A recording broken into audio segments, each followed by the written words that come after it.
Urgent, Loukachenko a aiguisé son couteau contre Poutine. L'inattendu a été révélé, la Biélorussie change de camp. Loukachenko se frotte les mains en prévision du grand partage. Minsk prépare un massacre sanglant contre Poutine pour sauver sa peau. Fin de l'ère du silence. Le dragon japonais s'est réveillé. Les samouraïs attaquent à la Fédération de Russie.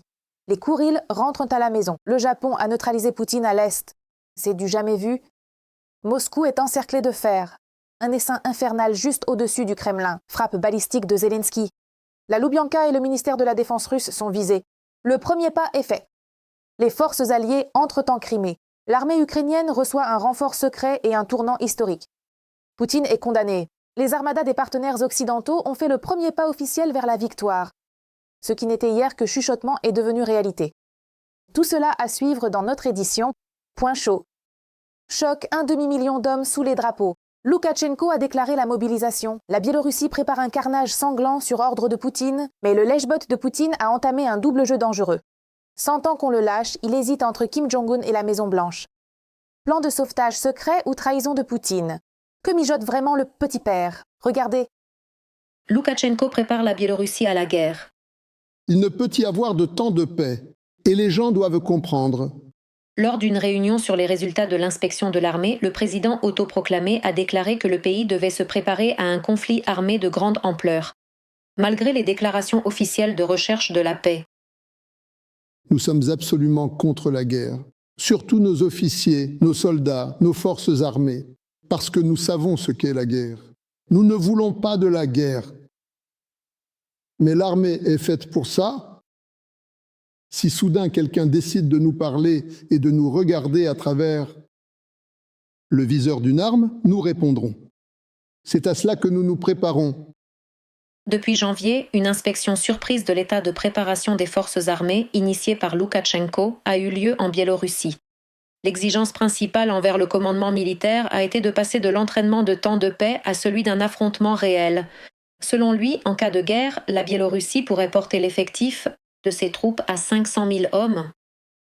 La détermination des forces armées à repousser l'ennemi, la capacité à réagir instantanément à tout mouvement agressif vers nos frontières est la seule garantie de paix et de sécurité pour l'État.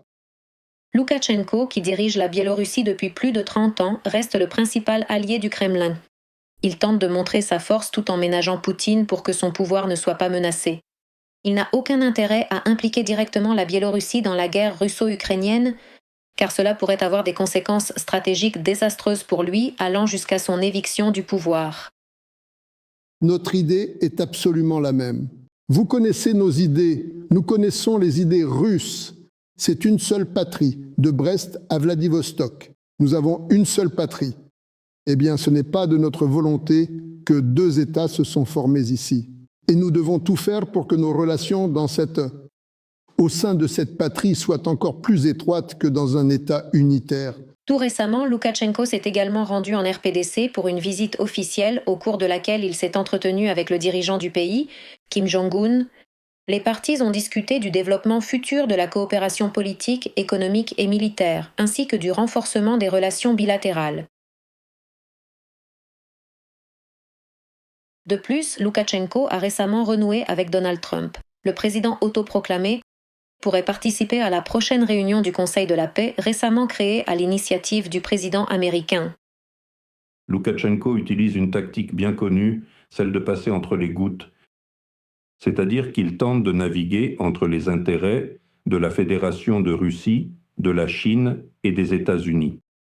Il crée des centres de contrepoids, ce qui lui permet de résoudre son problème majeur, à savoir le maintien de son propre pouvoir et, par conséquent, la possibilité de le transmettre en héritage.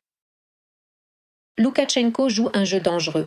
Il essaie de ne pas devenir une marionnette du Kremlin. C'est pourquoi il cherche du soutien en RPDC et aux États-Unis.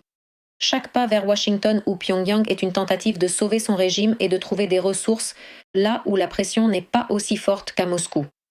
Moscou se prépare à l'enfer, les missiles balistiques ukrainiens sont déjà sur la rampe. La Loubianka, le ministère de la Défense russe, en poussière. Le point de missiles de Zelensky est formé. Pendant que Moscou compte sur sa défense aérienne, les missiles ukrainiens sont déjà programmés sur des cibles au cœur même de l'ennemi. Les cartes sont étudiées, c'est parti. Les forces ukrainiennes sont sur le point d'appuyer sur le bouton rouge. Découvrez quelles cibles à Moscou seront les premières rayées de la carte. L'Ukraine prépare actuellement des armes sophistiquées capables d'atteindre le cœur même de la Russie.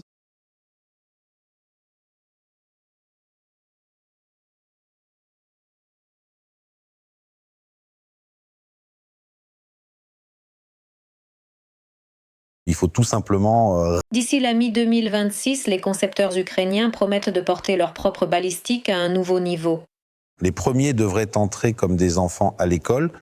Il s'agit des missiles FPV-7 et FPV-9 capables de changer radicalement la géographie de la guerre. Si aujourd'hui la portée de frappe se limite à des centaines de kilomètres, On peut en produire beaucoup par jour. On en produira autant qu'on nous en commandera. alors dans les prochains mois, la portée passera à 850.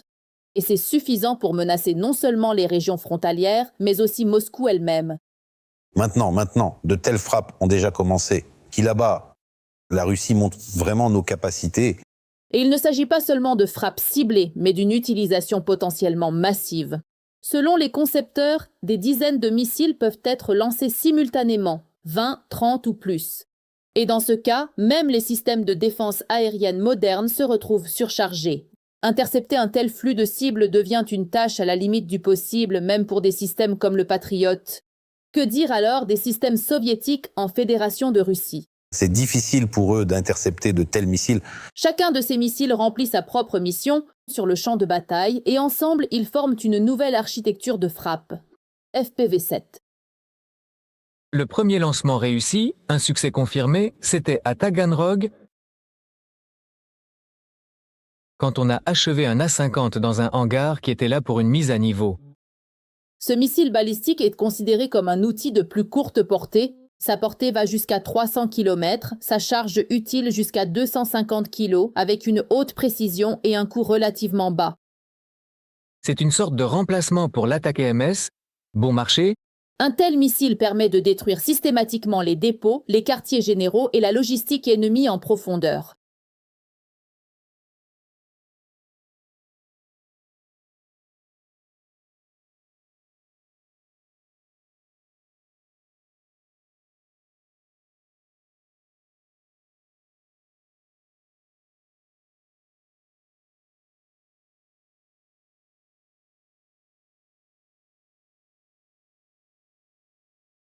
Le FP9 est déjà d'un tout autre niveau. Sa portée va jusqu'à 850 km, sa charge utile jusqu'à 800 kg. Et c'est en fait une transition vers une balistique tactique opérationnelle complète. Il s'agit de frapper des cibles stratégiques, des installations militaires aux infrastructures clés au cœur de la Russie. Les deux missiles sont lancés depuis le même lanceur mobile, similaire à celui utilisé pour le système Flamingo. Cela signifie rapidité de déploiement, discrétion et capacité à changer de position rapidement, compliquant la détection et la riposte.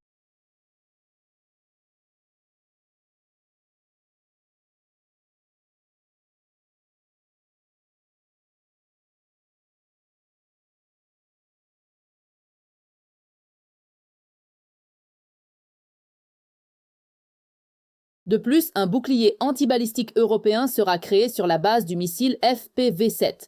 Nous comptons maintenant créer un bouclier antibalistique pan-européen sur la base du FP7, car ce missile, il a un lancement vertical, s'incline vite, est très maniable, et il était prévu au départ pour l'interception de cibles balistiques.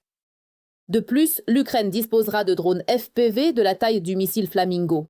Une étape de plus dans l'élargissement de la gamme de frappe. Et tandis que les développeurs ukrainiens accroissent leurs capacités, la Russie n'a brillamment développé que l'intimidation. Et le fameux missile balistique Oreshnik s'est avéré inutile dans une guerre moderne. C'est un missile intercontinental tronqué, ils ont retiré un étage, un missile de moyenne portée, conçu pour transporter des ogives nucléaires. Il est incapable de porter des armes conventionnelles. C'est inutile, juste une dépense pour montrer qu'on peut lancer l'Oreshnik, bravo. L'usage de tels missiles n'a de sens que pour l'armement nucléaire. L'Ukraine prouve une fois de plus que ce n'est pas le nombre d'hommes ou de kilomètres qui compte, mais la capacité à bâtir un système transformant la technologie en résultats concrets. Et il semble que bientôt, la Russie ressentira pleinement tout le charme des innovations ukrainiennes. Sensation, le dragon japonais brûle les ponts. L'ère de la soumission est terminée. Tokyo porte officiellement un coup dévastateur au point le plus faible de la Russie. Le Japon a présenté une facture salée pour des décennies d'occupation. Désormais, les Kourils retournent dans leur port d'attache. Échec et match géopolitique. Pourquoi le Kremlin panique face à l'ultimatum japonais? Regardez. Ravi de vous voir. Bienvenue. Heureux de vous voir. Ravi de vous voir. La coopération entre l'Ukraine et le Japon franchit un nouveau palier. Ce pays traditionnellement neutre mise aujourd'hui sur la militarisation. Et sans le soutien de Kiev, Tokyo ne pourra tout simplement pas s'en sortir.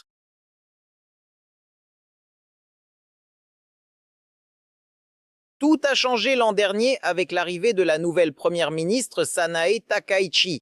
Cela s'est poursuivi en février 2026 avec la victoire de son parti aux législatives. Et cela s'intensifie en ce moment même, d'où l'intérêt croissant pour l'Ukraine. Le Japon s'intéresse aux approches ukrainiennes sur l'usage des drones, tant maritimes qu'aériens. Moins pour les technologies de production que pour la tactique et l'intégration avec d'autres moyens de combat. Parallèlement, l'Ukraine accepte de partager cette expérience. Des rencontres au sommet ont lieu régulièrement, la dernière ayant abouti à un nouveau paquet d'aide de 6 milliards de dollars. Il s'agit surtout d'investissements dans notre économie et d'armes non létales, comme du transport militaire, des gilets pare-balles, des casques et du matériel médical. Cependant, concernant la défense, il ne faut pas exclure les moyens anti-aériens, à savoir les missiles pour les systèmes Patriot. Le seul pays au monde qui possède une licence officielle pour les produire en dehors des États-Unis, c'est le Japon. Pourquoi cela? Eh bien, tout simplement parce qu'un accord avait été conclu là-bas et en réalité, le Japon est devenu un producteur important. C'est pratiquement comme si une véritable usine américaine se trouvait sur le sol japonais. Les patriotes s'intègrent parfaitement dans la doctrine japonaise actuelle de ne pas transférer d'armes pouvant détruire directement les forces ou l'équipement ennemi. Cependant, cette règle semble être sur le point d'être enfreinte. Car au Japon, la population soutient déjà ouvertement la militarisation du pays face aux menaces de la Chine et de la Russie. Et il semble que l'on ait compris que le statut de neutralité éternelle n'est pas une solution. Le Japon a construit 2 porte-avions, a acheté des avions F-35 aux Américains et des missiles pour ces avions.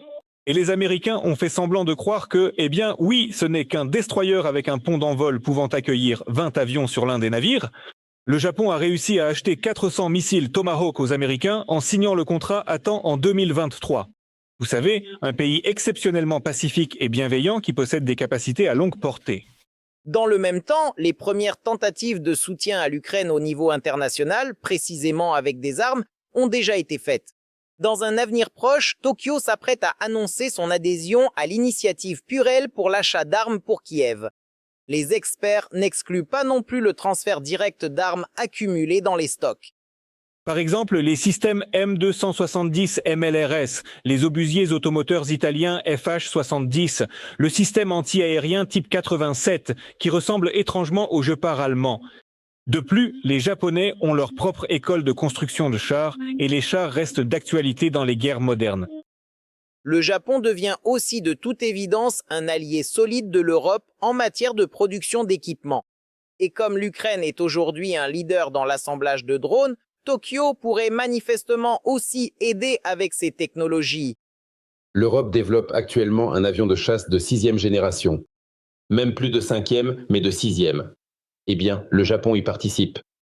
Parce qu'en ce qui concerne l'électronique militaire, le Japon est entre le 3e et le 5e rang mondial. Il convient de noter que Moscou réagit très mal à tous les contacts du Japon avec l'Ukraine et utilise son seul levier, les îles Kouril. Depuis 2022, le Kremlin a déjà annulé l'entrée sans visa pour les Japonais et transforme l'archipel en base militaire.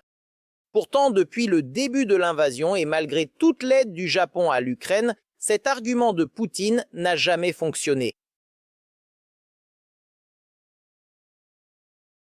Une sensation qui fait trembler le Kremlin, un tournant historique dans la guerre. Ce qui semblait impossible devient réalité sous nos yeux. Les dirigeants européens sont prêts pour une mesure radicale. La discussion sur l'envoi de troupes européennes en Ukraine est entrée dans sa phase finale. Dernier avertissement pour Poutine, les légions de l'OTAN sont prêtes à foncer en Ukraine. Détails à suivre. un contingent étranger en Ukraine. Les pays de l'Union européenne oseront-ils défier Poutine? La seule présence d'un contingent étranger aux frontières russes est un échec pour Poutine, surtout au niveau national. Car la soi-disant opération spéciale, avec ses pertes colossales, a été lancée par le Kremlin soi-disant pour se protéger de l'OTAN. Et maintenant, cette même OTAN pourrait se retrouver aux portes de la Russie. D'abord, il faut comprendre que tout dépendra des risques qui pourraient survenir. Et bien sûr, l'Europe, disons qu'elle a parfois envie d'envoyer des troupes en Ukraine, et Emmanuel Macron, le président français, l'a dit souvent, puis cette idée s'évapore à nouveau. L'idée d'impliquer des troupes étrangères dans la guerre russo-ukrainienne est née après que la Russie a envoyé au front environ 10 000 soldats de Corée du Nord.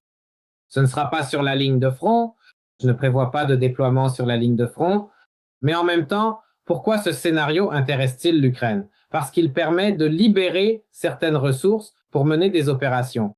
Après tout, nous nous souvenons tous de l'opération de Koursk et de ce qui en était à la base. Le président biélorusse Loukachenko a assuré que la Biélorussie n'attaquerait pas l'Ukraine, car ils en mesurent les conséquences. Le Royaume-Uni et la France sont les plus actifs dans les discussions sur l'envoi de troupes. Cependant, leur position n'est pas tout à fait claire. La Turquie et la Suède ne sont pas non plus contre l'envoi de leurs troupes en Ukraine. Si jamais, voici un scénario alternatif, l'Union européenne envoie ses troupes, ou disons les pays d'Europe, car le Royaume-Uni n'en fait plus partie, cela créerait une pression supplémentaire sur la Russie. Et si la Russie prévoit d'attaquer un pays de l'Union européenne, elle devra revoir ses plans, car ces pays sont déjà en Ukraine. Et là, si la Russie disperse ses forces pour frapper aussi un pays de l'Union européenne, elle pourrait subir une défaite en Ukraine. Les États-Unis, l'Allemagne et la Pologne s'opposent à l'idée d'envoyer des troupes en Ukraine. On a parlé de la possibilité d'envoyer des troupes françaises ou britanniques. L'Allemagne a déclaré que non, ces troupes ne seraient pas envoyées. Mais il faut comprendre qu'à notre époque, la possibilité de prendre les devants joue un rôle crucial. Dès 2026, on dit déjà qu'en 2027, la Russie attaquera les pays de l'Union européenne. Le plus probable serait l'envoi de troupes de l'Union européenne après la conclusion d'une trêve. Le président Zelensky affirme que pour être efficace, les pays d'Europe devraient envoyer environ 200 000 soldats. Cependant, les Européens ont tendance à proposer un chiffre au moins 10 fois inférieur. Et ils ne prévoient pas de déployer des troupes sur la ligne de contact elle-même, mais bien plus loin. Sensation! Le ciel de Russie n'appartient plus à Moscou. Exécution aérienne en direct. Les flamands ukrainiens ont brûlé l'usine secrète de Poutine. Les drones tueurs ukrainiens ont semé un chaos total. Couloir de la mort. Les partisans d'Atesh ont anéanti la défense aérienne russe. Les détails à suivre? Les flamands ukrainiens dominent le ciel russe. Le Kremlin manque de système de défense aérienne. On voyait, tu sais, c'était vraiment comme si ça venait de là-bas, de loin. Ça volait comme ça, tu vois, vers l'usine, comme ça, comme ça. L'impact venait de par là-bas. Ports pétroliers, sites militaires et raffineries subissent des attaques quotidiennes de missiles et drones. Toutes les forces protègent le dictateur, ses palais, ses résidences, ainsi que Moscou. La défense aérienne manque même pour la terre natale de Poutine, Saint-Pétersbourg et sa région. Voilà. Quel épais brouillard. Tout est complètement noir, tu vois. Regarde là-bas. Alors que les Flamands frappent à plus de 1000 km, au cœur de la Russie, sur les usines du complexe militaro-industriel à Tchapaïevsk,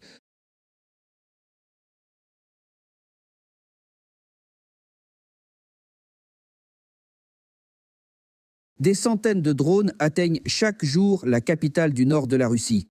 Plus la guerre avance, comme vous pouvez le constater par vous-même, plus l'armement des forces ukrainiennes gagne progressivement en sophistication et en complexité. C'est pourquoi, comme on dit, plus la guerre durera, plus la Russie subira de pertes. L'Ukraine cible en priorité l'importante infrastructure pétrolière de la région de Leningrad. Ces derniers jours, la raffinerie de Kirichi et les ports de Primorsk et d'Oust-Luga ont été frappés, ainsi que la raffinerie Slavneft dans la région de Yaroslavl. Selon les experts, environ 30% de tout le pétrole russe transite par ces 4 sites. La destruction des entrepôts, des voies logistiques, c'est-à-dire des frappes sur des nœuds de transport cruciaux et sur les ports maritimes. et en plus des frappes sur les entreprises du complexe militaro-industriel. C'est un point essentiel, car beaucoup d'entre elles sont à portée de nos drones, même les plus simples. Et des frappes sur les entreprises du secteur des carburants. Les producteurs de carburant, car comme on le sait, le pétrole est le sang de la guerre. Sur Goebbels TV, faute d'explications sensées, on invente des fables. La domination des drones ukrainiens serait un plan rusé ou un entraînement. Je le déclare officiellement, nous avons la meilleure défense aérienne au monde. Personne d'autre n'en a une pareille. Elle n'existe pas ailleurs aujourd'hui.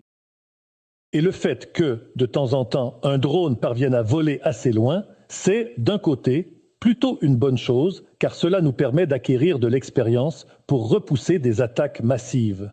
En réalité, le succès de Kiev dans ses attaques aériennes sur le territoire russe est déterminé par plusieurs facteurs. Premièrement, la chasse efficace menée par les forces ukrainiennes avec des drones mid-strike contre la défense anti-aérienne ennemie.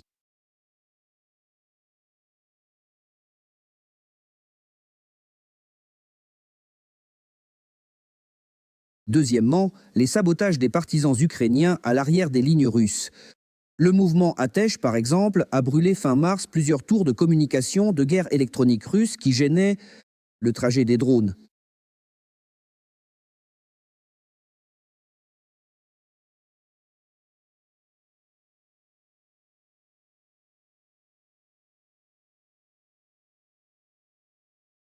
La question économique est tout aussi cruciale dans ces frappes contre la Russie.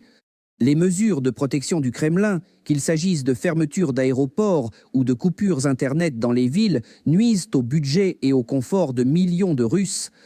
Quel que soit le résultat final, que le drone ait atteint ou non sa cible initiale, l'économie russe subit des pertes colossales. Bientôt, des missiles balistiques s'ajouteront aux frappes sur le territoire de la Fédération de Russie. Il y aura beaucoup de travail pour l'équivalent ukrainien des missiles Atakem. Choc. Les vétérans de l'opération spéciale sont revenus pour tuer. Une épidémie de criminalité s'abat sur la Russie. Ceux que le Kremlin appelait l'élite ont transformé les villes russes paisibles en enfer. Choc et horreur dans la vie civile.